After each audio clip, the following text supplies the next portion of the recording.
Buenos días, República Dominicana. Iniciamos aquí en Buenos Días RD. Hoy es jueves ya, jueves 16. Buen día, señora Costa. Buenos días, María de Los Ángeles. Buenos días a Pedro Jiménez, donde quiera que se encuentre, con las patas para arriba en el día de hoy, disfrutando de la buena vida. Hoy hemos cambiado de C por unos problemitas técnicos, hemos pero improvisado, no importa. Exactamente. Un escenario. Exactamente. Bueno, señora Costa, en el día de hoy la población dominicana amaneció, bueno, yo diría que desde el día de ayer, cuando se supo la decisión de los jueces de la apelación que hiciera el Ministerio Público sobre el caso de Marlene, sobre el caso de Marlon, sobre el caso de Emily, que fue asesinada en agosto del 2017. La población amaneció indignada, y lo digo así porque en todas las redes sociales la gente ha expresado su indignación, su decisión en torno... Pero la gente no tiene razón. No tiene razón legalmente, porque el Código Penal de la República Dominicana, un código obsoleto, dice que 2 años es que le valen a una persona que ocultó un cadáver, por el ocultamiento de cadáver. El Ministerio Público, que sin duda convenció a toda la población de que Marlene era culpable, tanto como Marlon, de ese horrendo asesinato de aquella niña embarazada que murió salvajemente por ese joven, si así se le puede llamar, que está condenado hoy día a 30 años, le ratificaron la pena con el cambio de la calificación. Anteriormente los jueces en primera instancia pues habían decidido que era homicidio voluntario, y ahora la calificación que le dieron fue de asesinato, pero igual pasará 30 años en la cárcel, aunque los abogados irán ahora a casación. Sin embargo, a Marlene pues le bajaron la pena de 5 a 2 años. Esta es la parte que ha creado indignación. Yo, al igual que la población dominicana, me pongo en los pies, en los zapatos de esta familia que ha sufrido la pérdida de esta niña. Mucha gente también se ha volcado en contra de la familia, y dicen que ellos también tuvieron parte de la culpa por permitir que Emily estuviera siendo menor de edad con este joven, pero para mí eso es echarle leña al fuego y hacer leña del árbol caído, porque ya esta gente ha sufrido demasiado con perder a Emily de la manera que lo hicieron. ¿Y qué es lo indignante? Ella puede ya salir en 3 o 4 meses, me parece que en agosto o septiembre, porque tiene alrededor de 1 año y 6 meses, 8 meses ya bajo prisión. Sin embargo, la gente de la República Dominicana, la población siente este dolor, este mal sabor de esta condena, y cree que es injusta, al igual que yo, porque esta mujer, aunque no se pudo comprobar que participó directamente en el asesinato y que fue cómplice en el asesinato, en el hecho como tal, el Ministerio Público no pudo comprobar que esto fuera así. Sin embargo, salió ante los medios de comunicación a burlarse del dolor ajeno, a burlarse del dolor de una madre, a burlarse del dolor de todo un pueblo y de toda la República Dominicana que estaba buscando a Emily, llamándola, diciéndole que por favor aparezca, que todos la estaban buscando, sabiendo ella que había pagado 100,000 pesos para ocultar, para tirarla en un monte, como si fuera cualquier cosa, porque ni siquiera un animal yo soy capaz de hacerle, de tirarlo, como tiraron ellos el cadáver, el cuerpo sin vida de esa menor de edad. Y eso es lo que indigna hoy en día, y para mí ella es tan culpable como su hijo, porque es el que es capaz de jugar con el dolor de una madre, para mí es igual de culpable que el que cometió el asesinato, pero nuestras leyes así no lo disponen. Contamos con un código penal bastante obsoleto y esto es culpa de los legisladores que no han sabido votar un código moderno que tiene ahí muchísimos años engavetado, y por culpa de la politiquería y del aborto no han sabido dotar a la República Dominicana del Código Penal que se merece. Es lamentable que estemos viviendo esta situación, pero eso es lo que nos toca porque esa es la justicia que tenemos. Así es, María, yo no comparto esos criterios que tú has esbozado, pero en el día de hoy tenemos que dejarlo de ese tamaño. Así es, pero eso es lo porque que nos toca, en nuestro país... Porque yo como madre me pongo en los pies de la madre de Marlene, y perder un hijo, señores, eso no te pongas en los pies de ella, que tú... Perdóname. Ángela Costa, yo no hago leña del árbol caído. Si ella permitió que su hija andara con Marlon, ese es otro tema. Pero la pérdida de un hijo no tiene comparación. Ahí es que yo me pongo, en los pies de ella, ahí es que yo me pongo, como está el país entero. El país no tiene eso. Sí, el país ya que no. Ay, hombre, no. Sí, no te lleves de esa chercha de las redes sociales. No, pero Ángel, bien. No es una chercha, perder un hijo no es una chercha. No, pues, ahí hay culpas compartidas de todos lados y nosotros tenemos que jugar como medio un rol de educación. Este pueblo tiene que entender lo que hay. Yo estoy de acuerdo contigo que nuestros legisladores, nuestro liderazgo político tiene una irresponsabilidad, que alguien tiene que pasarle factura a esta irresponsabilidad de todavía poseer un código que no permita sanciones más drásticas, más justas. Y como decía el presidente de la Corte de Apelación de San Francisco de Macorís, que yo en esta mesa dije desde el principio que era un populismo, una irresponsabilidad de primera instancia emitir el juicio que emitieron con el caso de Marlene, porque ellos sabían que no se estaba configurando una acusación que se había hecho. Pero para evitar que la población se rasgara la vestidura, o sea, hicieron aquello, tenía que corregirlo esta Cámara, tenía que corregirlo, porque eso es lo que es justicia, eso es lo que es justicia. Lo otro es morbo y otra cosa. Ahora, nuestros legisladores, si ahí hubiese habido cúmulo de pena, a este muchacho le caben como 20 años, y a ella le caben como 10. Si el código, que para mí está vigente, el último código aprobado, en cúmulo de pena por diferentes eventos que allí acontecieron, como 60. Ella hubiese tenido, Marlon. 40 porque sería la pena máxima, que serían 40 en el nuevo código. 40 en el nuevo código sin acumulación de pena. No, con la acumulación, 40 el máximo. Señores, vamos a la pausa. Cuando regresemos vamos a proceder a nuestra primera entrevista en el día de hoy. Con nosotros se encuentra el director del FEDA. Ayer era Día del Agricultor. Día del Agricultor. Así Hipólito le entró a dos manos al gobierno, que tienen al sector quebrado, que esto es un desastre, se están cayendo a pedazos los agricultores. Pero me extraña que Hipólito dijera eso en esta coyuntura, que él es precandidato, cuando él desde el principio saludó las visitas sorpresas, saludó pero no era candidato presidencial. Exactamente, esa es la diferencia. Saludó y siempre elogia el tema del campo en el gobierno del presidente Danilo Medina. Pero tendremos respuesta a este tema de inmediato después de la pausa.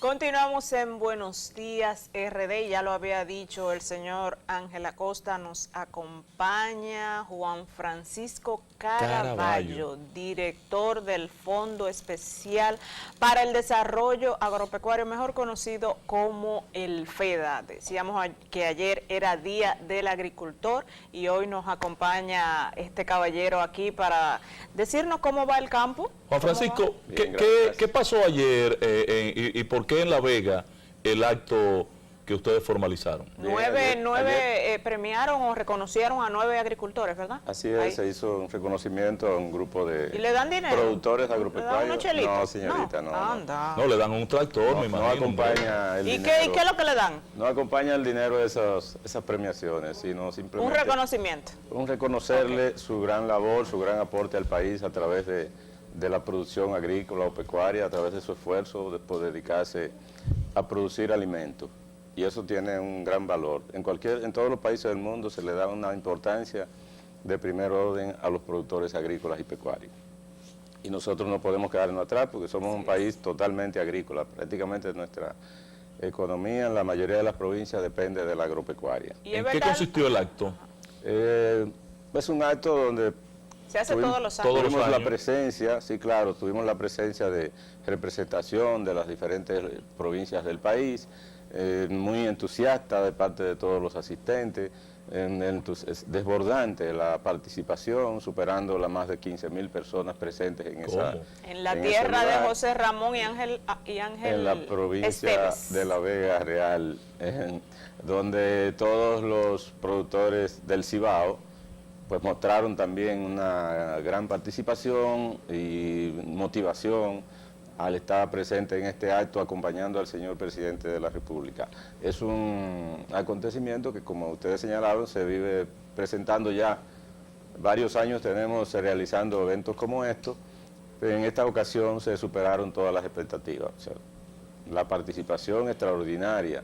¿Y cómo recibe la fecha al agricultor dominicano? Porque por el pronóstico que presentó Hipólito Mejía, es un desastre. Uno ve otra cosa a la distancia, pero los que están en el campo son ellos. Bueno, lo que pasa es que ya entramos Hipólito, un hombre del campo. ya entramos precisamente en la curva de El año preelectoral. de las elecciones. Y hay que escuchar a todos los políticos con su discurso promoviéndose y presentándose casi siempre un panorama diferente a lo que supuestamente ellos harían. Pero ver la producción agropecuaria, donde solo en financiamiento agropecuario se han invertido más de 117.000 millones de pesos puestos a disposición de los productores por el Banco Agrícola y otras entidades financieras, eso no tiene precedente en la historia. 17.000 millones de ¿Un pesos. promedio de cuánto por año? Bueno, la tasa, El promedio anual. el banco dispone ahora mismo de fondos de más de 27.000 millones de pesos. ¿Cómo? El Banco Agrícola nada más. Disponible para los productores Eso es por histórico, año, Eso es por histórico, año, eso no había pasado nunca. por año. Y cuando inició el presidente Danilo Medina, eso no llegaba a los 6.000 millones. ¿Y ustedes cuánto disponen? Nosotros, El FEDA, nosotros sí. como FEDA no tenemos límites en ese sentido. Hay diríamos, una capacidad de disponibilidad de préstamo, de fondos, que puede estar determinada por lo que el propio presidente decida en un momento específico. Sí que los productores somos prudentes, lógicamente, en lo que ponemos a disposición de los productores, porque debe ser por paso. Debemos ir logrando que los productores tengan capacidad De pago. no solo de pago, sino que la conozcan bien lo que producción, van a ok. hacer, que estén bien preparados, bien orientados, antes de que se pongan en manos recursos. O sea, se le da ahí. una capacitación o un seguimiento técnico, se pone en manos Claro que sí, claro que sí. a Y por ellos, eso- en manos de técnicos que Y lo por guíen. eso, cuando quieren trabajar proyectos de agregar valor, ahí tenemos el Instituto de Investigación y Biotecnología, que trabaja con nosotros en la preparación de estos equipos para que puedan estar conscientes del proceso que van a realizar en agregación de valor a sus cultivos. Así que en cada una de las áreas, ya sea en el procesamiento, ya sea en la producción agrícola o en la producción pecuaria, hay equipos técnicos que están dando asistencia permanente a los productores para que Juan Francisco. antes de iniciar su jornada pues estén debidamente Ángel, preparados. déjeme hacerle.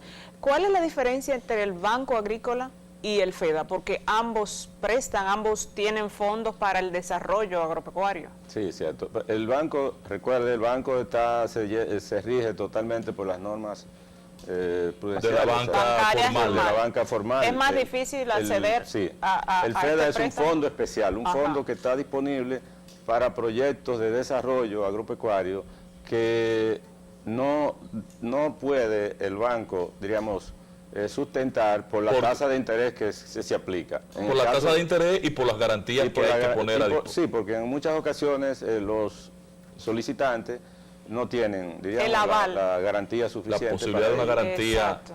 Por eso la tasa, apenas de un 5%. Y en el caso de ganadería, a través de Conaleche, es un 6%. El banco tampoco está tan distante, está a un 8%, que es sin precedente, porque al iniciar el gobierno del presidente... anual. Al iniciar la gestión del presidente Danilo Medina era un 18%. Vamos a prestar unos cuartos a Pedro Jiménez. Mira.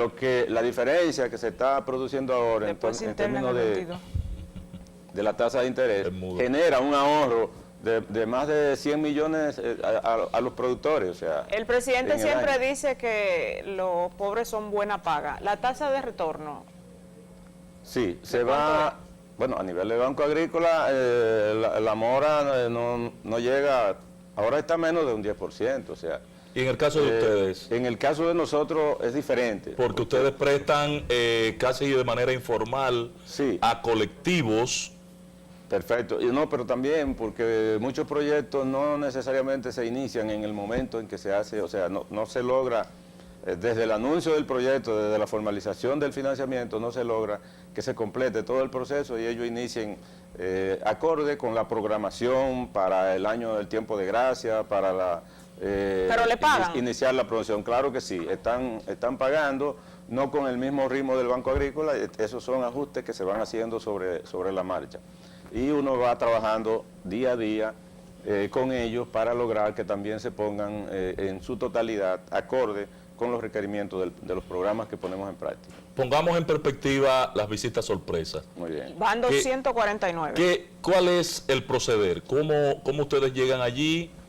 ¿Qué valoración hacen de la inversión que van a poner en mano Generalmente de este sector? lo que hacemos es que esperamos, los productores, las asociaciones, las cooperativas, se acercan al FEDA o se acercan a las oficinas del viceministerio que encarga de supervisar las visitas sorpresas, que dirige Juan Pumarol al viceministerio, o lo hacen directamente hasta por la presidencia, someten la propuesta, nosotros las recibimos por las diferentes vías.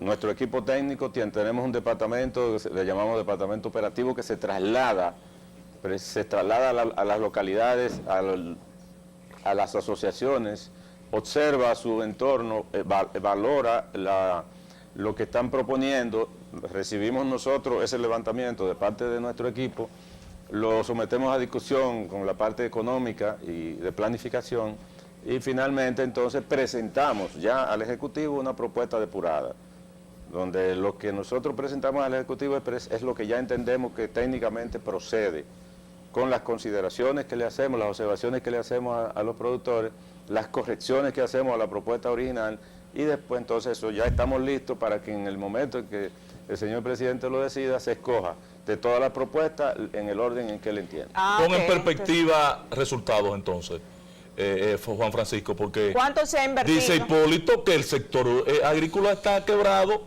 jodido, y ustedes han hecho una inversión significativa. En estos 7 años. ¿Cómo ha impactado el Producto Interno Bruto esta inversión? Más de todos los proyectos que se han hecho visitas, hay una parte de esas inversiones que son a través del FEDA, ¿verdad? Sí. Otras son inversiones fruto de todas las necesidades y planteamientos que la gente hace en las visitas. En ese sentido general, más de 28.000 millones de pesos están puestos a disposición de esas comunidades a través de la visita sorpresa. Pero ya directamente a través del FEDA nos estamos acercando a los 6.000 millones de pesos, con ya el recurso puestos en las manos por encima de los 4.500 millones. A cooperativas. Puestos en las manos de cooperativas, de manera colectiva, de tiene que estar colectivizado. Colectivo, nunca a proyectos a personas individuales. No, o sea, si Pedro Jiménez va a buscar y que para que el FEDA me presten, pero si nos asociamos, Pedro, María y yo, y ponemos una finquita, así nos prestan. Conmigo no cuentan para eso. Usted no A se mí ve no me gusta. las uñas, A mí María. no me gusta eso. Además, yo no sé nada de eso. Una asa y un pico, usted no sabe lo que es eso. Yo no sé nada de eso. Además, si uno va al gobierno a coger préstamo de una vez, vienen los periodistas de investigación a acabar con uno. Yo prefiero mantenerme al margen. No es malo solicitar. Pues, si usted Entonces, tiene la el capacidad impacto, de- Juan Francisco, entonces, en el Producto Interno Bruto, finalmente. La producción nacional, el sector agropecuario, aporta más de un 6% cada año al crecimiento económico de la República Dominicana. Y de hecho, ya nosotros, digamos, tenemos un espacio dentro de ese aporte, porque cada uno de estos proyectos viene a agregar valor al producto. Y en ese sentido, pues tenemos la posibilidad de la exportación, pero tenemos la posibilidad de cubrir parte del mercado nacional de consumo cuando ese producto, la leche, por ejemplo, entonces es procesada y ya está disponible para los programas de visita sorpresa. Cuando agregamos valor al cacao, entonces ya estamos Que no se le está agregando valor en el país al cacao. Bueno, el cacao nuestro...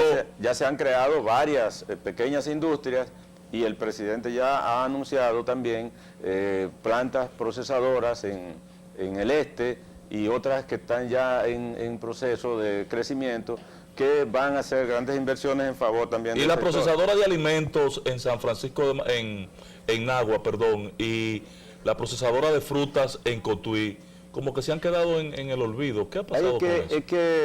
Hay otra en Montecristi, en creo lo que de lácteos. que se De hace, lácteos. en lo que se prepara, ¿verdad? La empresa para tal, hay un tiempo que debe transcurrir porque no se puede...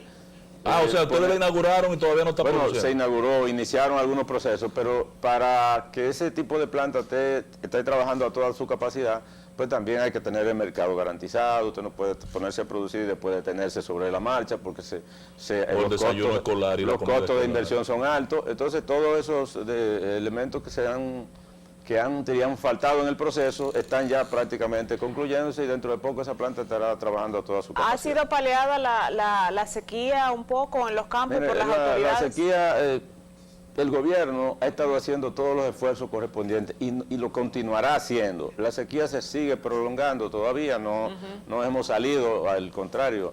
Ahora las presas están, digamos, cada día en su más bajo nivel. Tenemos poca disponibilidad de agua, que eso va a afectar. Está prohibido la siembra. Y muchas reses Sí, en el caso del arroz y de otros cultivos. Está prohibida la siembra en este Se momento. están Muchas reses, deteniendo digamos. la siembra, no vamos a decir que prohibida, sino un poco detenida hasta esperar que mejoren las condiciones atmosféricas. ¿A estos productores le dan seguimiento con ese dinero que ustedes le prestan? ¿Le dan el seguimiento necesario para ver los frutos? Sí, claro. Nosotros, nuestra asistencia a los productores es permanente. Tenemos un equipo de profesionales capacitados en las diferentes áreas, entre todas las instituciones participantes en torno a los proyectos de visita sorpresa, y en el propio FEDA cuenta con un equipo de profesionales para cada área. O sea, por eso cuando hablamos de ir a una comunidad, es que previamente el equipo de profesionales ya ha evaluado las diferentes opciones. Bueno, Juan Francisco, gracias. Cuando usted vea a Emilio Toribio, démele un abrazo. Se lo daremos. Y dígale al ministro de Agricultura. Ahí está el IAD, tiene que explicarle. ya ha entregado más de 55.000 títulos de propiedad a productores agropecuarios. Ahí Cuando iniciamos la gestión de Danilo Medina, no pasaban de 10.000. Sí, es verdad. ¿Y ahora cuánto hay? Más de 55.000. Casi 60.000. La gestión del Pero ahí Eso le da fuerza a los campesinos. José Dante, un abrazo. También Pero se el lo ministro daremos. de Agricultura tiene que explicarle a este país por qué Faña dice que da lo mismo cerrar agricultura que dejarla abierta. Eso es campaña política. Pero que le pregunten a Hipólito Campaña política, también. Juan Pura Francisco. campaña política. Gracias, hermano, por este momentico. Y Muchísimas la verdad gracias que yo por creo habernos acompañado. que hay un progreso en el sector Así agropecuario. es, y muy grande. Se ve a la distancia. Y lo raro que Hipólito ataque a agricultura estando su amigo ahí. Hipólito es una autoridad en materia de agricultura en este país. Señores, vamos a la pausa, regresamos de inmediato. Tenemos un invitado muy especial. Vamos a hablar de Venezuela y de la situación política de la República Dominicana. En un momentico.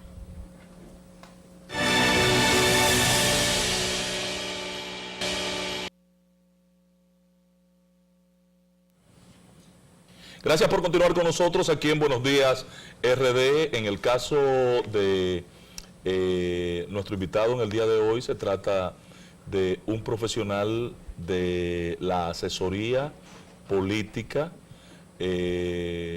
Raniero Casoni, pero ¿lo pronuncié bien o no lo pronuncié bien? El país... un tanto principado, un tanto italiano. Sí, así es.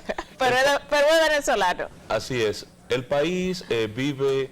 Raniero tiene experiencia en República Dominicana, conoce nuestro país, conoce la familia política nacional y nuestra estructura política. El día de ayer, hablando de la nacionalidad de Raniero, el presidente Donald Trump le dio un golpe fuerte tanto al pueblo venezolano como a la economía de esta nación.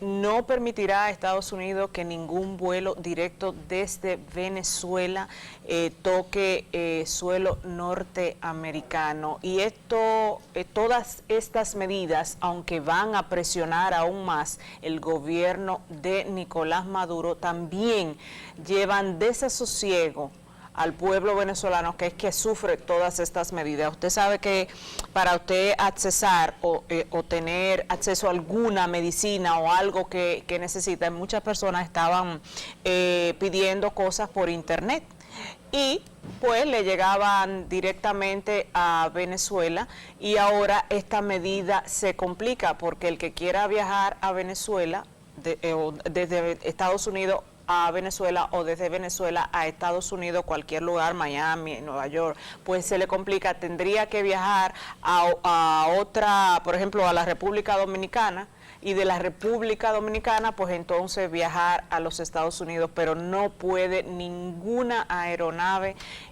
viajar directo desde Venezuela a territorio norteamericano y viceversa. Casoni, buen día. Bienvenido. Perdón por la tardanza en este aspecto técnico con el micrófono. Buen día, ¿cómo estás? Buen día, RD, buenos días, de verdad, un placer estar acá y sobre todo comentar sobre la situación de Venezuela, ¿no? Exacto. Esta situación, ¿cómo afecta a su pueblo, señor Casoni? Bueno, a ver, es aumentar el aislamiento del que ya Venezuela está. Exacto. Es decir, es una medida que además sí busca presionar, sí busca endurecer las sanciones contra Venezuela. Que hasta ahora, con todas las acciones, todavía Maduro sigue ahí.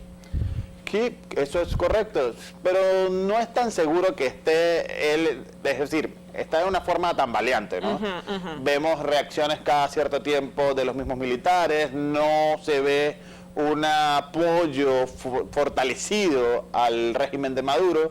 Yo creo que lo que sí está ocurriendo es mayor represión interna, eso también hay que tomarlo en cuenta, es decir, a mayor sanción, la reacción ha sido mayor represión. Que el pueblo se levante y que el pueblo pueda presionar aún más a Maduro. Eso se busca. Luce imposible.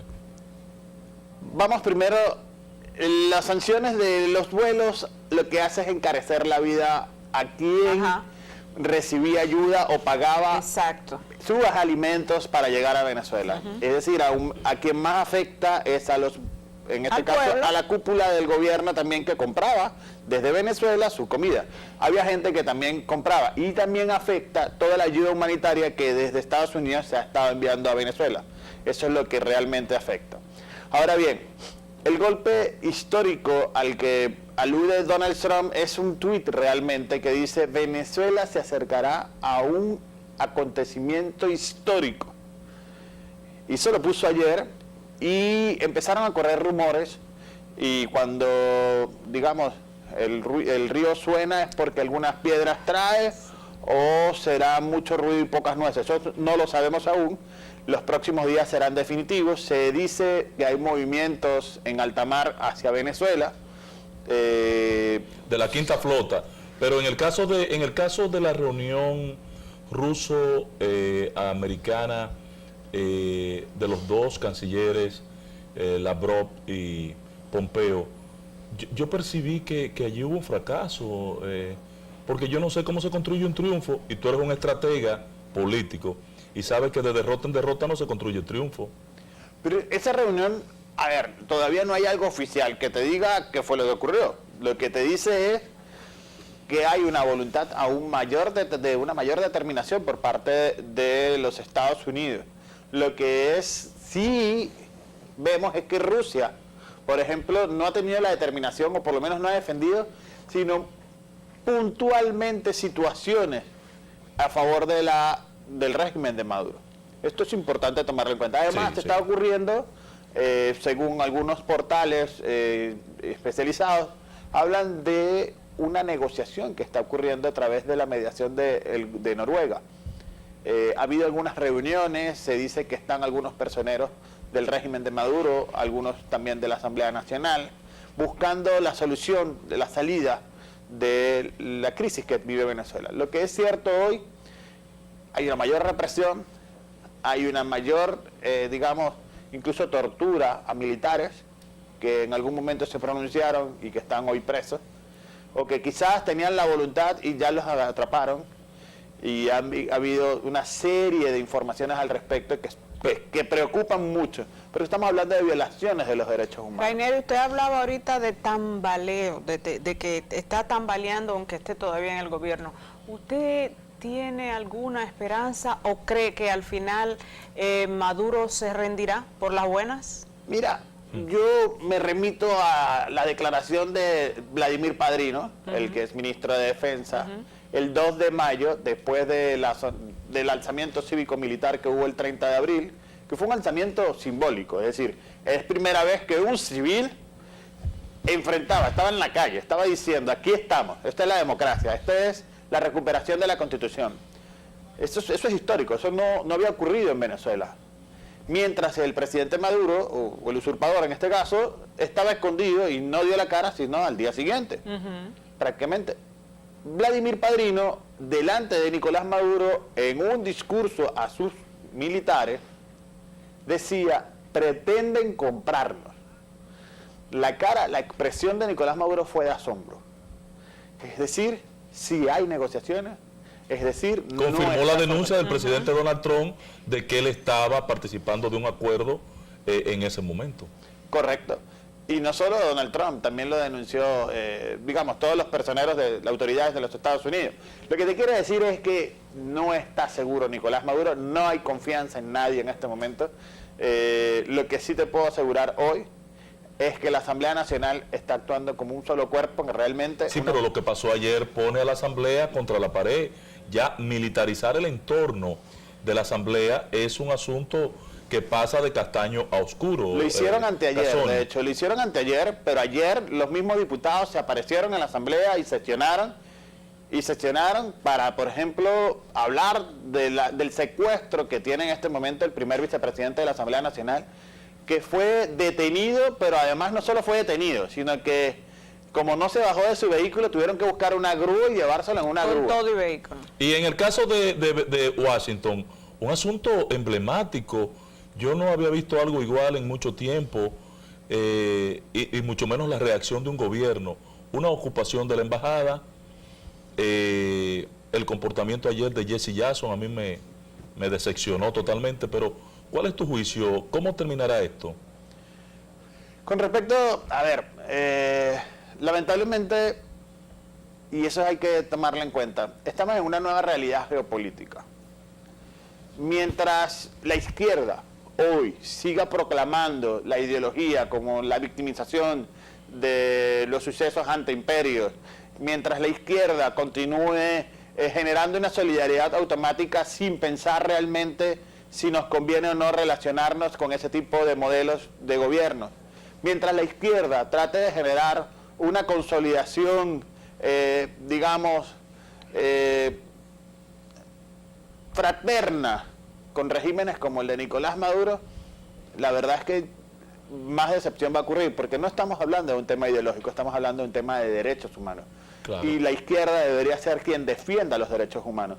Es absurdo pensar cómo personajes en Estados Unidos, personajes en distintas partes del mundo, personajes aquí en la República Dominicana, que aún justifican a Nicolás Maduro y todo lo que ha hecho en Venezuela, que lo justifican y pretenden además comprenderlo y decir que es todo que es un ataque del imperio. Yo quiero decirles que tienen 20 años en el gobierno, 20 años en el poder. Saqueando a Venezuela. Saqueando a Venezuela, no solo saqueando a Venezuela, tuvieron la mayor alza petrolera en la historia.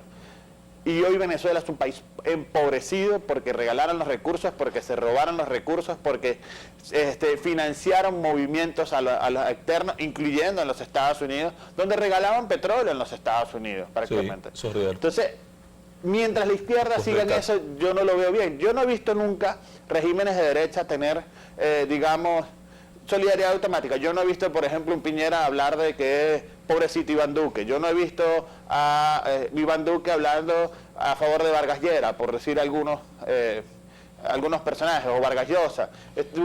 Detrás de esa solidaridad lo que se escondía era el saqueo a la riqueza venezolana. Pero Tu opinión... Pero hay quienes lo hacen desde la ideología, hay quienes lo hacen Sí, realmente convencidos. Y eso es lo que me preocupa.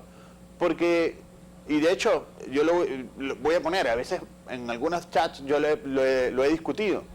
¿Cómo tú hoy dices que viva Maduro y que eso es una democracia, pero te atreves a denunciar que en República Dominicana hay una dictadura? Sí, es una locura. Hay personas que, como yo, piensan que si no es por la fuerza de Maduro, no se va a ir de ahí. Estoy de acuerdo con María.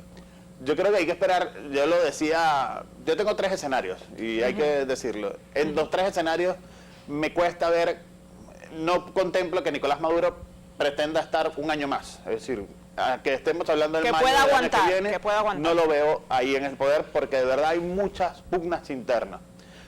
Si se mantiene, depende mucho de Cuba, esa es la verdad.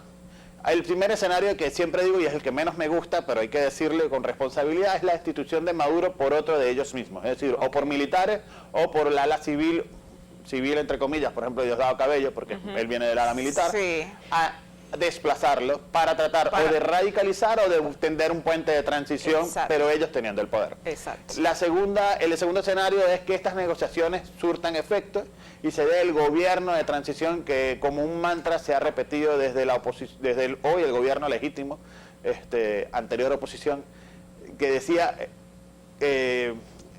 elecciones libres, gobierno de transición y cese de la usurpación. Cesando la usurpación, se tiene el gobierno de transición, entre la transición ya hay un estatuto donde pudieran ser conformados por 5 miembros.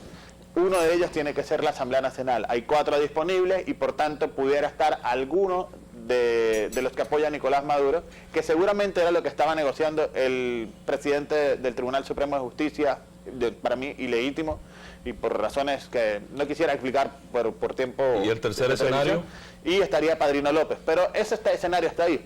Y el tercer escenario es el que pareciera ser el más evidente y el que parece que Donald Trump con su tuit ayer anunciaba que iba a haber un acontecimiento histórico, puede ser la intervención militar, donde ya Colombia ha venido buscando la justificación alegando que el ELN atenta contra Colombia desde Venezuela.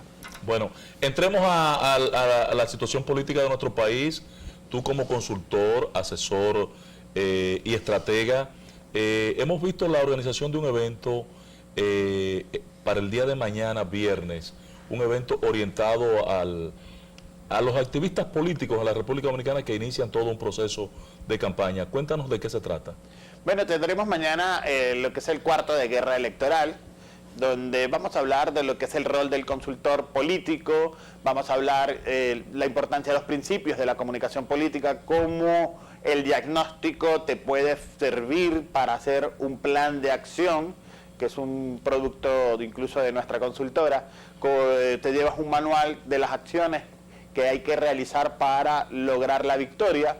Vamos a tener también la importancia de tener equipos cohesionados. Uno de los problemas graves que siempre se transcurren en una campaña electoral es que los equipos políticos no se llevan bien. No hay una armonía dentro del equipo político, no hay una comunicación dentro del equipo político. Y justamente vamos a hablar cómo desarrollar equipos de alto desempeño. También un tema fundamental, sobre todo en las últimas campañas electorales, lo que es la creación del mensaje de valor a partir de las causas políticas. Hoy no hay tantos liderazgos, sino liderazgos que sí, que promueven una causa. Hoy Donald Trump no es un gran líder, él maneja una gran causa en los Estados Unidos, Make America Great Again. O Obama en su momento era la promoción de la esperanza. Bernie Sanders incluso habla de la reivindicación de la izquierda en este caso y sobre todo para hacerlo más humano. También vemos en Colombia, por ejemplo, Iván Duque, una causa que promovía era paz, pero con firmeza, con justicia. con justicia. Y cada vez vamos a ver cómo los liderazgos hoy se sostienen sobre la causa. Por eso también tendremos ahí lo que es la misión, la visión y los propósitos de una campaña electoral. Y vamos a tener manejo de crisis. Todo eso va a ser viernes y sábado y además les tenemos una sorpresa. ¿Dónde y desde qué hora será? Eso va a ser en el Catalonia y Hotel después Catalonia. contactar por www.workshopstratégico.com En el Malecón. o pueden contactarnos al 849-627-0949. Ha sido, a ver, hemos tenido tantas llamadas que probablemente, y esta es la sorpresa que tenemos, lo vamos a anunciar ya el lunes, va a haber una segunda oportunidad para quienes no puedan asistir mañana y pasado mañana. Bueno, si nos, inscríbenos a nosotros ahí. Mira, una cosa, hemos tenido en los últimos días aquí una fiesta de encuestas. Tu opinión de lo Esta guerra de encuestas. de evaluación, tú que eres un profesional del área y que sabes leer este material.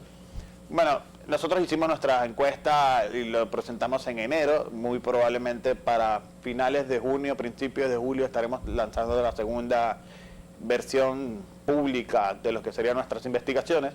Lo que podemos decir en cada una de las encuestas nos dice algo muy claramente. La reelección es complicada, tiene un cierto rechazo. Estamos hablando ¿De todas cuánto? Todas ¿En su oscilan encuesta entre de cuánto? 60 y 72, 75%. Eso te habla de un problema para impulsar la reelección, sobre todo por el costo político que eso pudiera generar. Yo siempre lo he dicho, y además, con un segundo periodo del presidente Danilo Medina, que si bien, digamos, sigue cosechando logros, la verdad es que no, desde el punto de vista de comunicación política, no hay algo que lo diferencie al primer periodo. Cuando en el primer periodo hablábamos, y lo hacían con orgullo, era la revolución educativa, se está aplicando el 4%, pero además del 9-11 y además las visitas sorpresas. No ha habido nada innovador en este segundo periodo, se sigue repitiendo lo mismo, y a pesar de que sí hay acciones que pudieran estar promoviendo para enamorar al público, para que el electorado siguiera con ellos, la verdad es que no ha ocurrido eso. Entonces, ese es el primer problema que nosotros vemos para la reelección. ¿Es posible? Sí.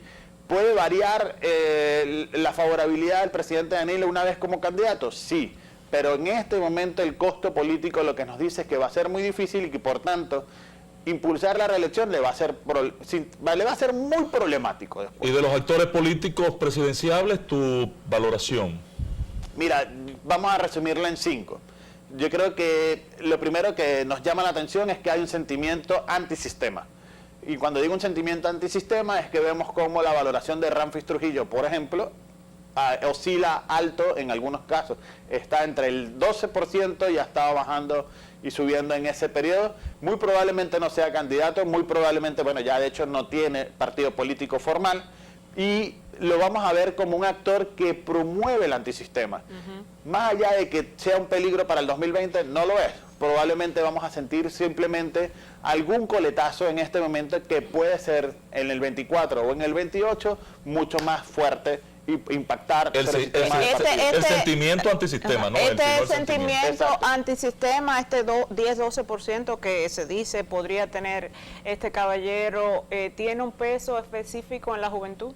Sobre todo. Bueno, sobre todo cuando lo vemos, vemos varias encuestas, no solo las encuestas que te miden el sentimiento hacia un candidato, sino encuestas para investigaciones sociales, como el caso del Latino Barómetro. Es precisamente la juventud la que no considera que la democracia está resolviendo sus problemas. Y eso no es algo solo de República Dominicana.